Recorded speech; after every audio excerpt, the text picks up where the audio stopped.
Bonjour à tous. Cette vidéo numéro 27 sera exceptionnellement consacrée aux nouvelles qui sont particulièrement riches en événements. La première est l'annonce de l'inauguration, le 19 octobre, de la Cité internationale de la langue française et de la francophonie au château de Villers-Cotterêts, au nord-est de Paris, par Emmanuel Macron.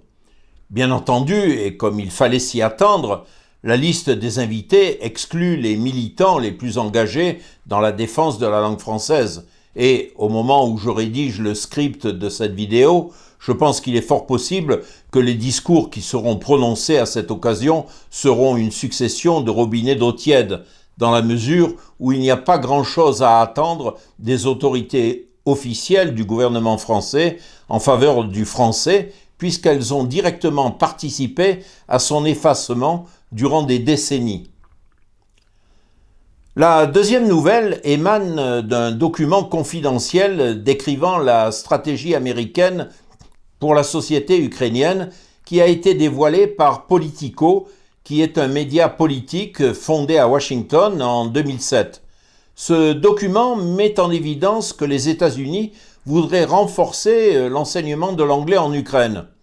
Or, un peu partout est entretenu le mythe comme quoi l'anglais se serait imposé par lui-même comme deuxième langue par le concours des circonstances et par la volonté des peuples concernés. Rien n'est plus faux, et s'il fallait le prouver encore une fois, la dépêche de Politico est là pour nous le rappeler. La troisième nouvelle est que le magazine scientifique anglais Nature affirme que la Chine a maintenant largement dépassé les États-Unis par le nombre et la qualité de ses publications scientifiques en Natural Sciences. Contrairement à la signification de sciences naturelles en français, le terme anglais est un terme générique qui englobe non seulement les sciences de la vie, mais aussi la médecine, la pharmacologie, l'astronomie et la physique, entre autres. Les affirmations du magazine sont pleinement confirmées par Didier Raoult, l'ancien directeur de l'IHU de Marseille, l'Institut hospitalier universitaire de Marseille, et dont j'ai déjà mentionné le nom dans une vidéo précédente. Je vous invite à écouter ce qu'il dit à ce sujet dans la vidéo d'un entretien qu'il a accordé récemment. Avec les lois sur le libre marché, sur l'OMC, qui s'est passé au moment où ça a commencé, les Européens et les Américains n'avaient pas peur parce que c'était des exportateurs. Actuellement, ce ne sont plus que des importateurs. Et il n'y a qu'une chose qui n'est pas rentrée dans l'OMC pour lesquelles non seulement l'Europe et les États-Unis, mais les pays, la France, a gardé un monopole, c'est les médicaments et les tests diagnostiques. Pour ça, vous ne pouvez pas importer d'ailleurs, si, et les Américains sont pareils avec la FDA, en plus la FDA c'est bien pire, il faut que ce soit fait aux États-Unis pour qu'ils le valident. Donc ça reste le dernier monopole des États sur lequel gagner de l'argent. Et ça a un bénéfice financier absolument considérable, de l'ordre de 30% pour l'industrie pharmaceutique, plus encore pour les vaccins, pour ce qu'on a vu là récemment. Et le deuxième champ, qui est aussi un champ dans lequel il y a une guerre violente qui est en cours, c'est celui des publications scientifiques et médicales. Là aussi, des choses massives, Elsevier, Springer, on retrouve BlackRock, Vanguard comme actionnaires minoritaires importants, qui sont les mêmes qui vendent des médicaments et les vaccins. Hein. Donc c'est le même groupe et qui détient une partie de la dette française. Tout ça, ça fait un peu paranoïaque, mais enfin c'est comme ça. Et donc, s'il se passe une guerre là maintenant, c'est que par exemple, dans l'université française maintenant, les doyens de facultés de médecine ont dit qu'ils ne prendraient plus qu'une liste de journaux limitative, qui est celle des listes des journaux européens et américains. Les nouveaux journaux, même s'ils ont des taux de citation très élevés, ne feront plus partie des épreuves de titre qui permettront la promotion des gens.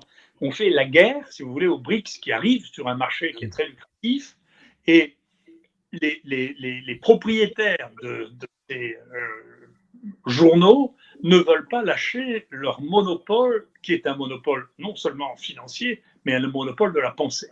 Donc c'est cette guerre-là, au milieu de laquelle on se trouve, qui est, voilà, tant que l'OMC servait, vous savez, vous avez dû lire Noam Chomsky, l'OMC, ça servait par exemple aux Américains à imposer aux Indiens d'accepter Philip Morris sur le territoire indien. Mais maintenant, qu'est-ce que les États-Unis, la France ou l'Angleterre peuvent bien exporter en Chine ou en Inde? Mais rien du tout. Ils savent tout faire maintenant. Et donc, c'est eux qui exportent vers nous, et nous, notre capacité à faire est devenue de plus en plus faible. On a 80%, on est les pays qui avons le plus de tertiaires avec l'Angleterre et les États-Unis, qui ont été ceux qui ont été les plus agressifs contre une stratégie qui ne soit pas une stratégie purement occidentale de prise en charge. Et donc, c'est une véritable guerre qui est un renversement du monde, qui pose une vraie question qui est est-ce qu'on peut continuer à faire du libre-échange quand on n'est plus capable d'être compétitif?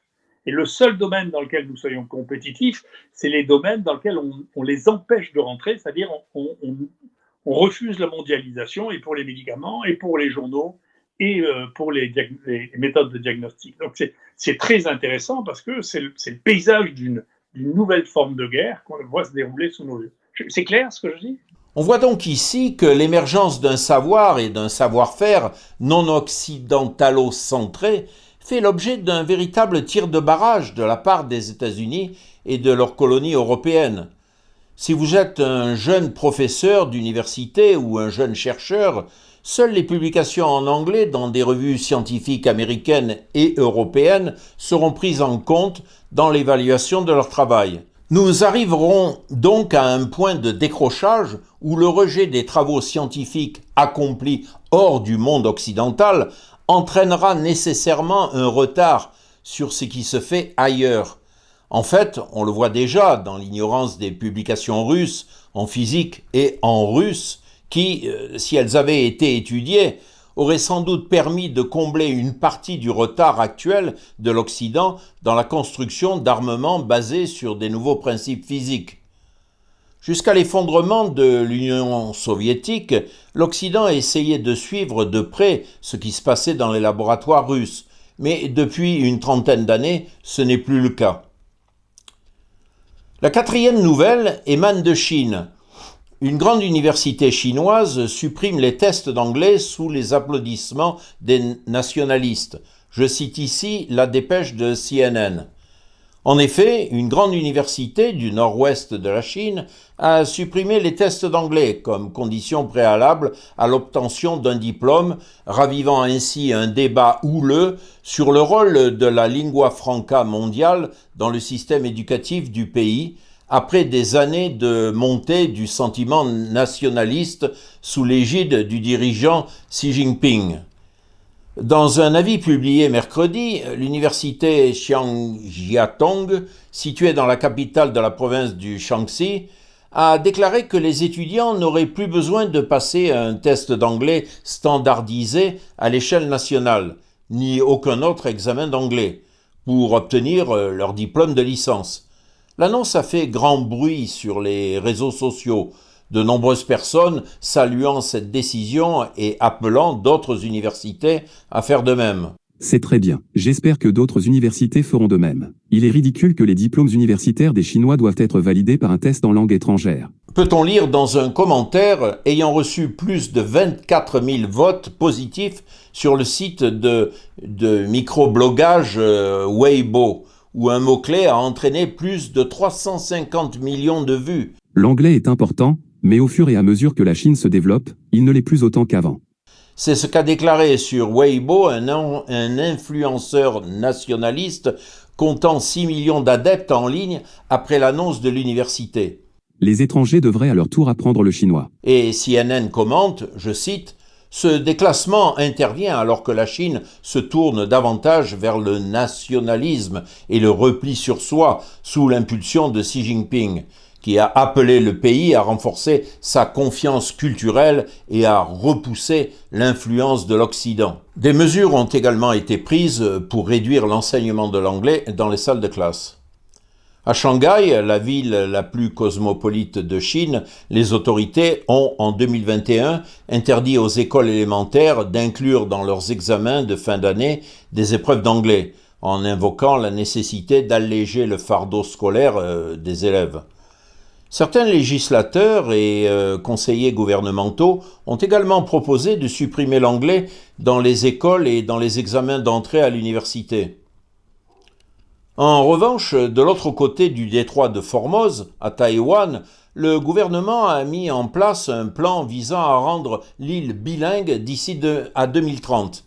Je fais ici une parenthèse. Cela fait bien évidemment partie des efforts américains de clivage entre Taïwan et le continent. Le fait que cela ne soit pas nécessairement la volonté des foules n'est bien sûr pas du tout évoqué.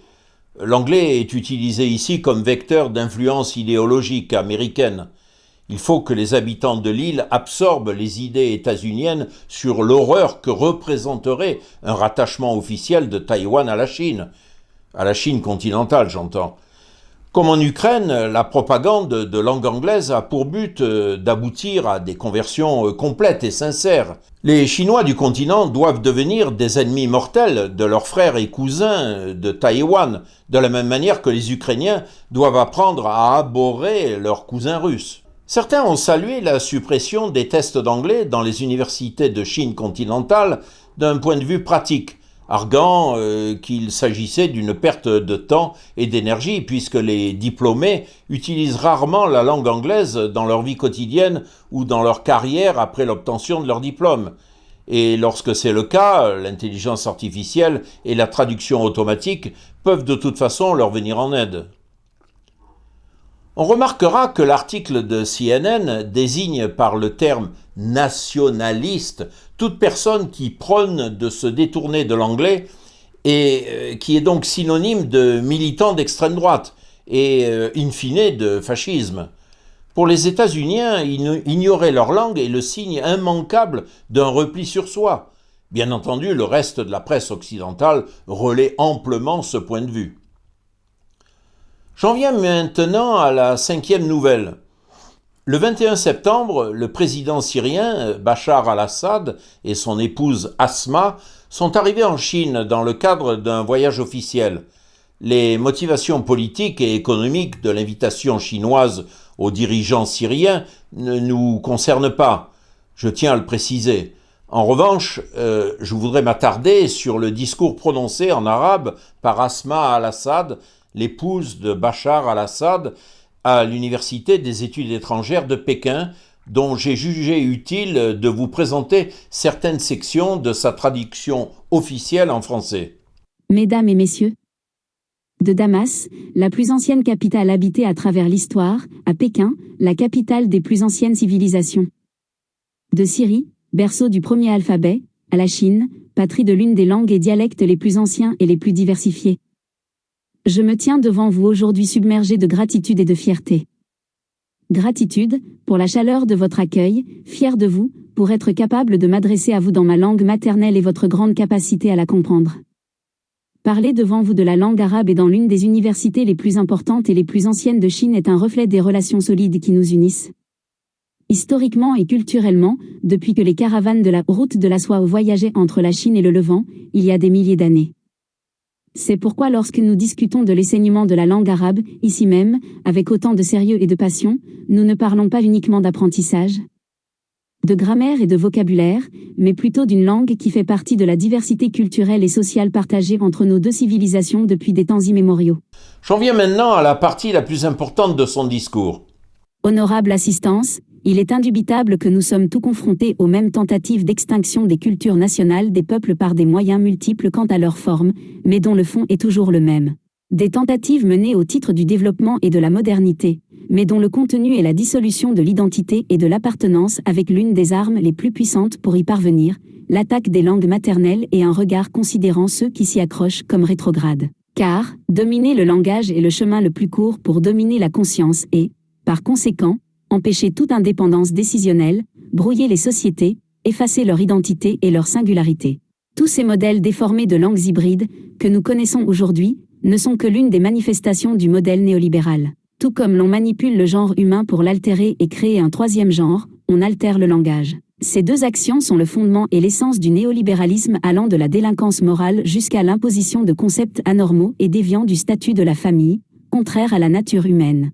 Mesdames et messieurs, les langues ne vivent que grâce au renouvellement, à la communication avec autrui et à l'adaptation aux sciences du présent et à sa terminologie. La langue est la sève de l'homme. Et l'homme est un être social qui ne grandit pas seul et dans l'isolement. C'est pourquoi l'appel à être fier de sa langue maternelle, à tenir au patrimoine culturel national et à le faire revivre, n'est pas un appel à s'isoler des autres cultures, mais plutôt un appel à s'accrocher aux racines d'une main, et à communiquer scientifiquement et culturellement avec les autres cultures de l'autre main, l'ouverture aux autres peuples avec le respect de soi et des autres menant au développement et au bien-être de l'humanité. C'est l'essence même de l'initiative, la ceinture et la route, lancée par la Chine il y a une décennie. Ce qui est peut-être le plus admirable dans l'expérience chinoise, c'est ce développement technique et scientifique stupéfiant que la Chine et son peuple ont réalisé tout en restant fermement attachés à leur personnalité unique, culturelle et civilisationnelle, préservant leur patrimoine, leur langue et leur identité, offrant ainsi un modèle de progression sans dépendance, de modernisation sans dissolution, de développement sans aide et de prospérité économique, en pleine dignité nationale. Mesdames et messieurs, les pays anciens attachés à leur histoire culturelle et humaine, fiers de leur identité et de leur langue et qui rejettent la soumission et la subordination, ont été et sont toujours convoités par les colonisateurs depuis des milliers d'années jusqu'à nos jours. Tel est le cas de la Syrie, mon pays, lequel s'est confronté à une guerre et se bat encore pour défendre son existence et sa liberté de décision, pour préserver son patrimoine qu'ils ont tenté de détruire et protéger son peuple toujours fier et inébranlable. Il construit ce qui a été détruit, plante ce qui a été brûlé et espère un avenir radieux, aussi difficile que soit son présent. Ce discours surprend par sa lucidité à comprendre les causes premières de la dégénérescence des peuples, à savoir l'attaque des langues maternelles pour, d'une part, dominer le langage, pour dominer les peuples, et parallèlement dissoudre l'identité et l'appartenance au groupe social dont ils font partie, en prélude à leur mise sous tutelle. J'ai été frappé par la convergence de mes idées avec celle d'Asma Al-Assad au sujet de la langue et des conséquences de son altération par des moyens artificiels mis en œuvre par des intervenants extérieurs. Il faut se souvenir que durant la traite négrière, les Noirs travaillant dans les plantations étaient toujours mélangés à d'autres Noirs d'ethnies différentes et donc de langues différentes, de façon à ce qu'ils ne puissent pas se comprendre mutuellement pour non seulement prévenir les révoltes de groupe, mais aussi casser tout sentiment identitaire et tout lien social, condition indispensable pour établir une domination durable sur eux. L'esclave noir ne connaît plus sa langue et ne comprend que partiellement celle des autres. C'est la condition sine qua non d'une mise sous tutelle réussie. Je ferme ici la parenthèse. La 6e nouvelle concerne le rejet récent de la langue française par un certain nombre d'entités africaines. On a récemment vu un ministre marocain refuser de s'exprimer en français suite à la question d'un journaliste francophone à qui il a répondu en anglais, en espagnol et en arabe. Il y a eu aussi des annonces algériennes comme quoi la langue française serait remplacée par l'anglais dans le secteur de l'instruction publique. On peut souhaiter bonne chance à ceux qui veulent épouser la soi-disant universalité de l'anglais qui les transformera rapidement en fidèles suiveurs des idéologies états-uniennes par des groupes de réflexion anglo-saxons qui ne leur veulent que du bien, comme nous allons le voir. Nous avons eu aussi les coups d'État et les divers bouillonnements en Afrique francophone subsaharienne, dont les premières conséquences ont été l'éviction des ingérences françaises dans des pays comme le Mali, le Burkina Faso et le Niger. Pour commenter ces tendances, j'ai décidé d'inclure ici les passages d'une vidéo enregistrée tout récemment par Nathalie Yamb. Son père était camerounais et sa mère suisse. Et après des études en sciences politiques, journalisme et communication, elle a occupé plusieurs postes assez prestigieux au Cameroun et en Côte d'Ivoire. Elle s'est engagée en politique et elle peut être considérée comme une militante visant à supprimer les influences et les ingérences étrangères néfastes en Afrique subsaharienne. Il faut noter qu'elle est persona non grata en France, où elle est interdite de séjour.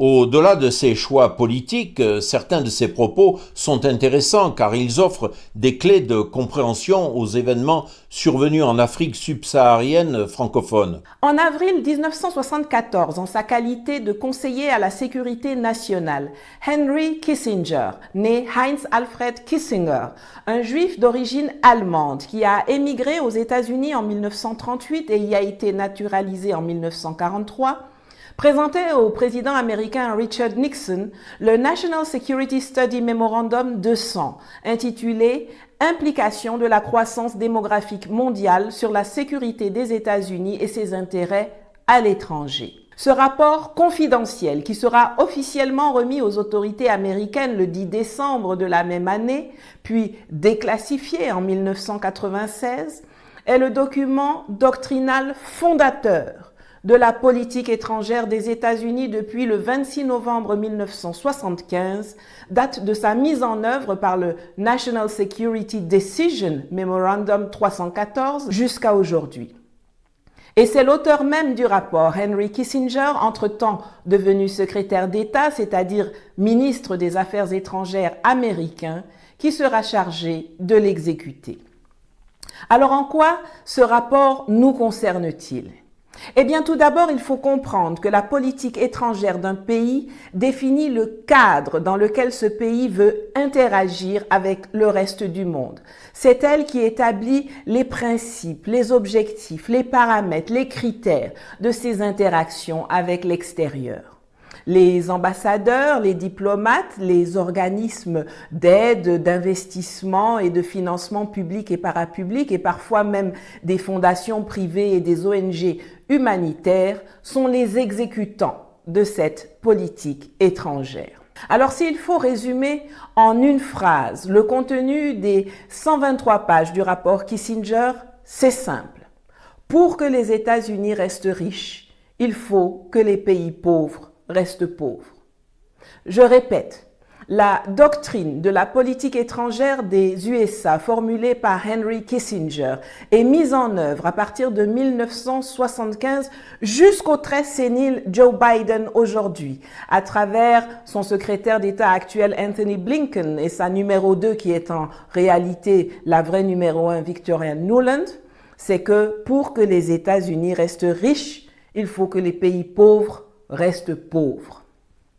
On voit ici que l'orientation états-unienne dans les relations internationales telles qu'ayant été définies par Kissinger à partir de 1974 visera à maintenir pauvres les nations qui le sont déjà.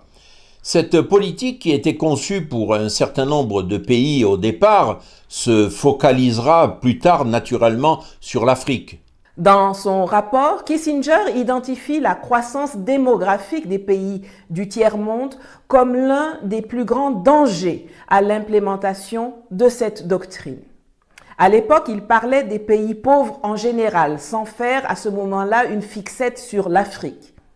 Dans le document original, il y avait 13 pays qui étaient particulièrement nommés. L'Inde, le Bangladesh, le Pakistan, le Nigeria, le Mexique, l'Indonésie, le Brésil, les Philippines, la Thaïlande, l'Égypte, la Turquie, l'Éthiopie et la Colombie. Ils vont s'afficher à l'écran.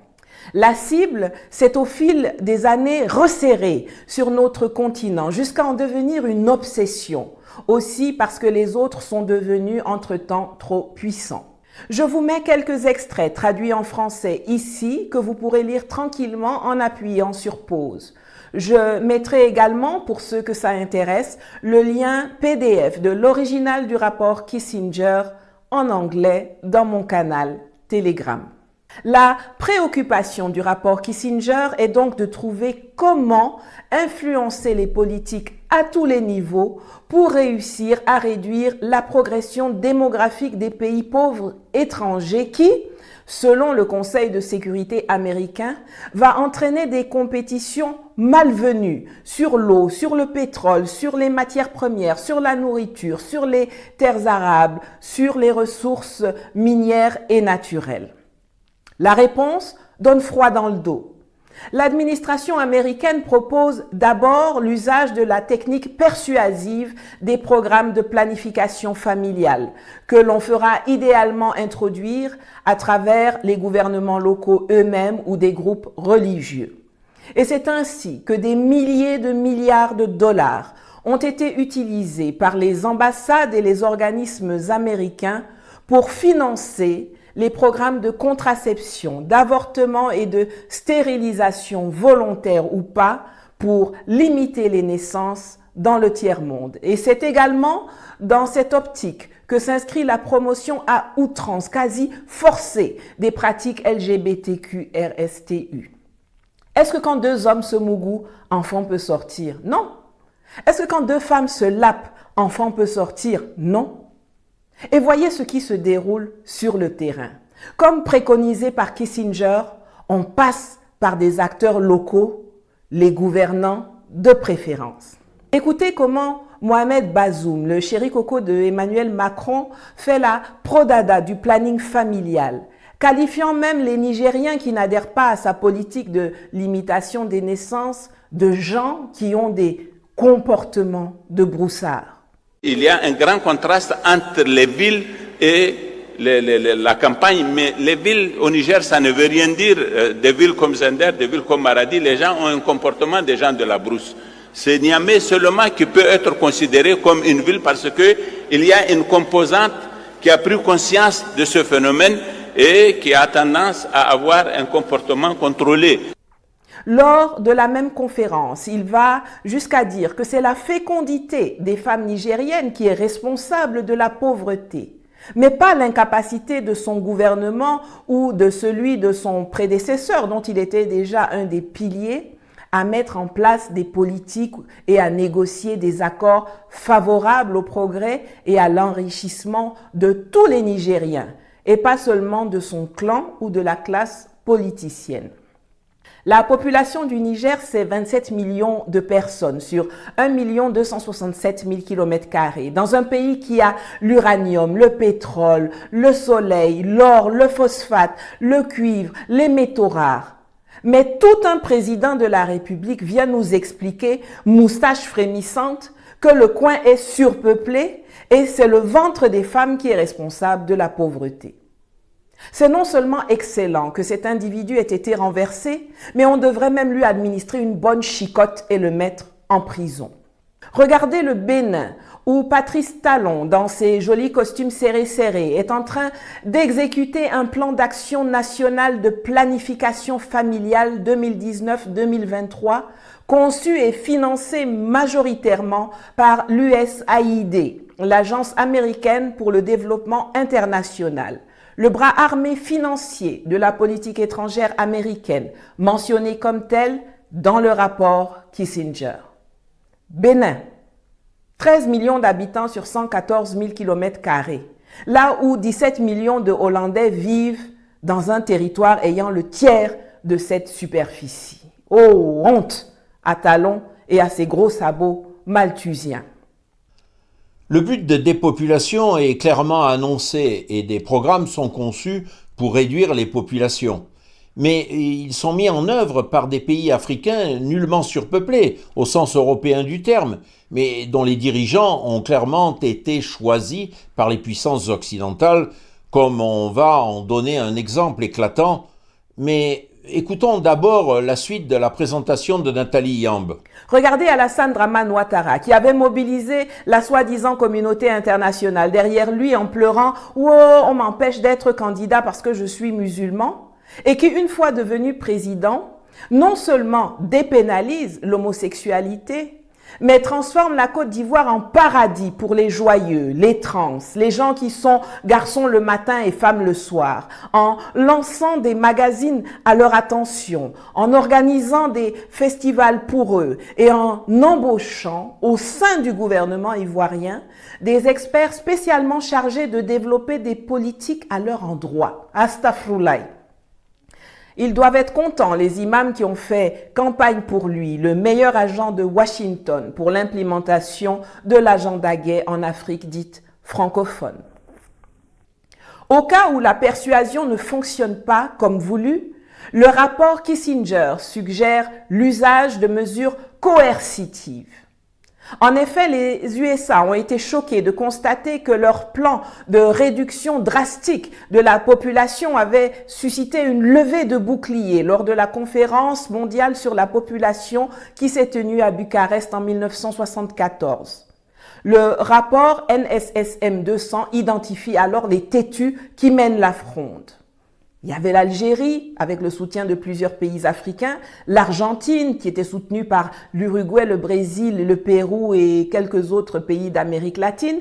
Il y avait un groupe d'Europe de l'Est, en moins la Roumanie. Il y avait la Chine et il y avait le Vatican.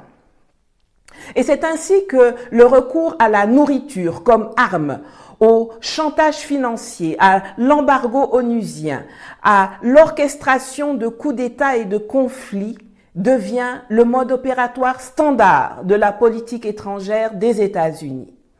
Si certains rechignent à limiter les naissances chez eux, alors on augmentera leur taux de mortalité pour arriver à l'objectif central, la dépopulation du tiers-monde, car on se souvient que pour que les États-Unis restent riches, il faut que les pays pauvres restent pauvres. La situation en RDC illustre parfaitement cela. Les Congolais sont déjà plus de 102 millions, alors il faut entretenir les conflits au Kivu, empêcher l'État de s'armer correctement pour en finir avec les milices, financer celles-ci directement ou à travers des déstabilisateurs intérieurs ou extérieurs comme Kagame, placer des marionnettes à la tête de l'État, figer le chaos à travers la MONUSCO pour piller les ressources et empêcher que le Congo ne devienne une puissance mondiale qui va gérer ses matières premières dans l'intérêt de ses populations au lieu de celui des États-Unis. Il ne faut surtout pas, aux yeux des Américains, que la RDC devienne aussi peuplée que le Nigeria. Quelle horreur! Et c'est ainsi que vous voyez que le viol, et avec mutilation des organes sexuels, devient une arme de guerre.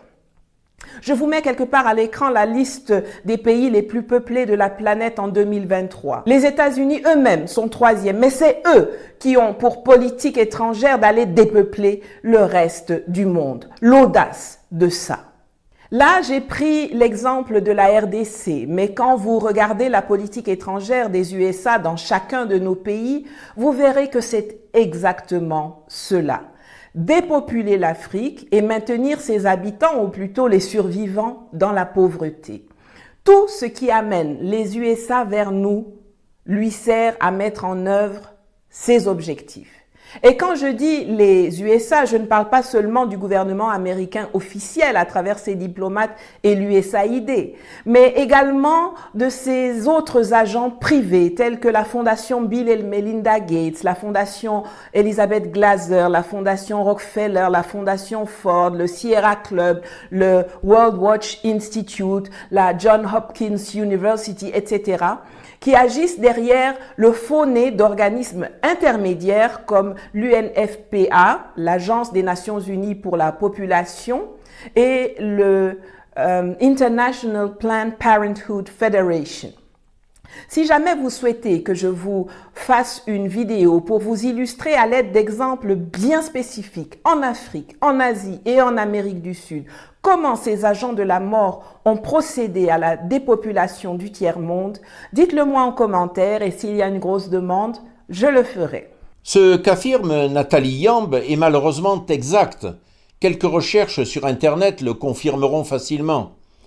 On se souvient qu'en 2011, en Côte d'Ivoire, Laurent Gbagbo fut déclaré vainqueur des élections présidentielles par le Conseil constitutionnel du pays. Mais la France s'opposa fermement à ce résultat en faisant bombarder le palais présidentiel, et Gbagbo fut arrêté un peu plus tard et transféré à la Cour internationale de justice de La Haye. Il est clair qu'Alassane Ouattara, l'opposant de Gbagbo, avait été choisi en amont par la France sur instruction des États-Unis, où il séjourna à plusieurs reprises, d'abord pour y faire des études et ensuite pour travailler au Fonds monétaire international. Il s'agit clairement d'un converti aux méthodes et à l'idéologie états-unienne qui mit en œuvre les directives qui lui avaient été données par les Occidentaux. Dépénaliser l'homosexualité est une mesure souhaitable puisqu'elle conforte les droits individuels, mais qu'un gouvernement en fasse la promotion ouverte dans un but de dépopulation est autre chose, et elle se transforme alors en une politique mortifère pour les sociétés. Les Africains ne sont pas dupes de la supercherie, ce qui explique le violent rejet de leurs dirigeants dont on sait qu'ils ont été programmés et formatés par les Occidentaux dans des buts qui ne sont jamais clairement affichés, bien sûr. On se souvient de la pression directement exercée aussi par les États-Unis sur les pays anglophones d'Afrique pour qu'ils fassent la promotion ouverte de l'homosexualité. À l'époque, j'ai cru à une plaisanterie jusqu'à ce que Robert Mugabe, le président du Zimbabwe, propose à Barack Obama, par dérision, de se marier avec lui. Tout cela explique en partie au moins les récents coups d'État et le rejet global de l'Occident en Afrique. Qu'est-ce que cela a à voir avec l'anglais, qui, pour les imbéciles, ne constitue qu'un moyen de communication ? On ne se rend pas forcément compte que cette langue est le plus gros vecteur de propagande de la puissance hégémonique de la planète et de ses satellites. En cela, et à moins que l'on en soit déjà conscient, le formatage des esprits par le biais de la langue anglaise n'est pas du tout équivalent à ce que l'on pourrait obtenir en italien, en espagnol, en russe ou en japonais.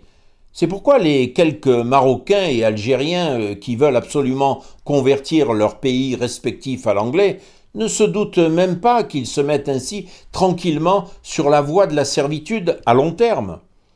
Cela sera peut-être différent dans 50 ans, 30 ans ou même 20, mais pour le moment, on est bien obligé de reconnaître cet aspect de l'anglais que l'on pourrait qualifier de hautement toxique.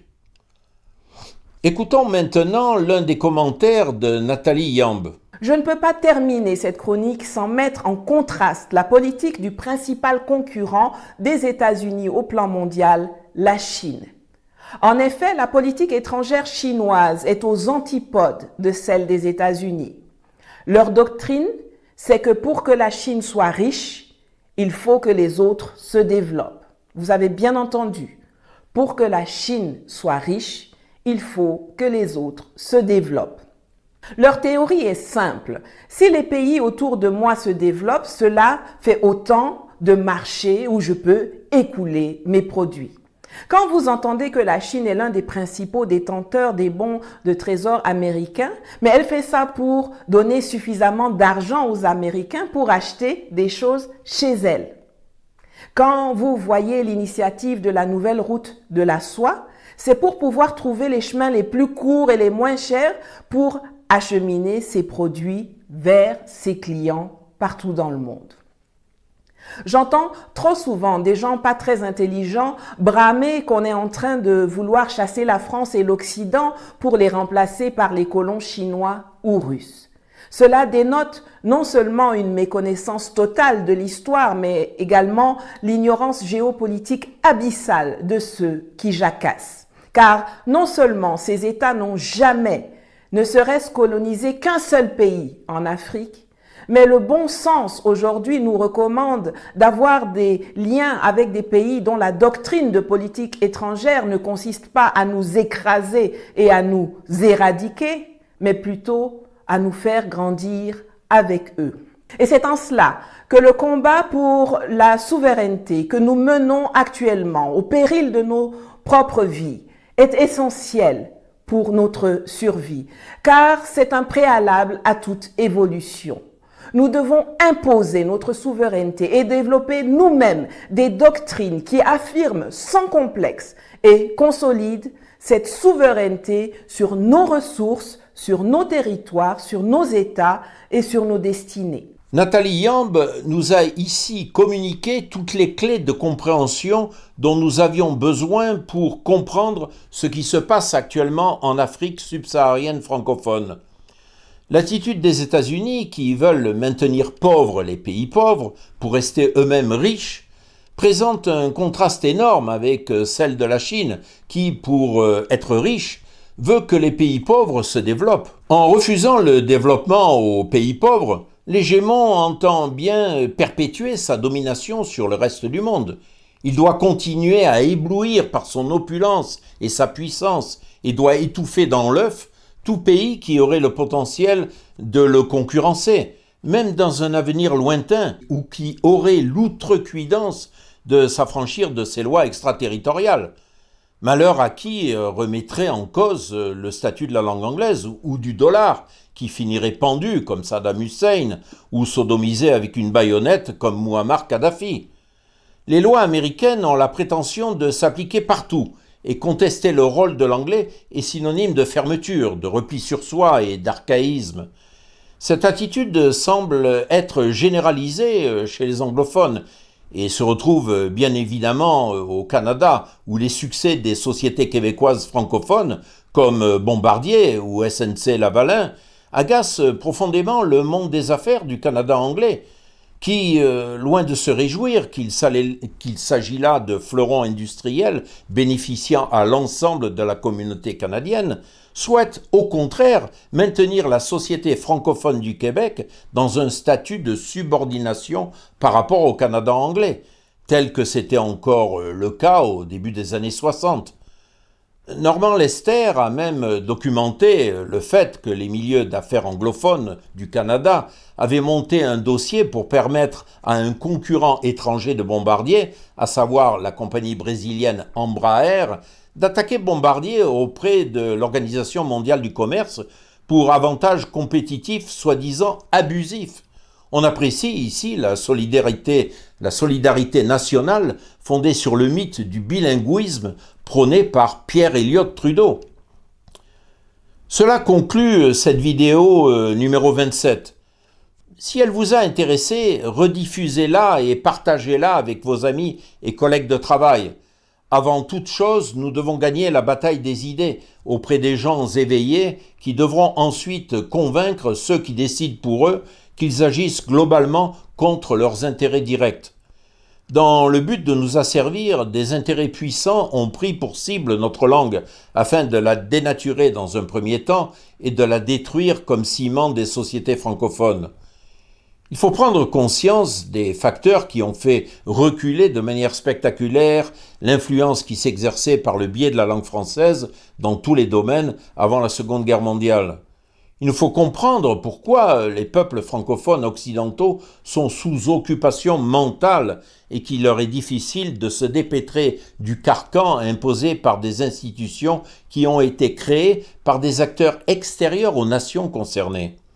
En devenant membre d'Impératif Français, vous franchirez une étape dans la bonne direction. Pensez à faire une donation à cet organisme dont le but est d'affirmer la francophonie québécoise et internationale et de combattre l'impérialisme linguistique anglo-saxon avec toutes ses conséquences funestes sur l'épanouissement et la créativité des peuples francophones. N'hésitez pas à nous faire parvenir vos commentaires et vos critiques auxquels nous serons heureux de répondre. Bonne fin de journée à tous.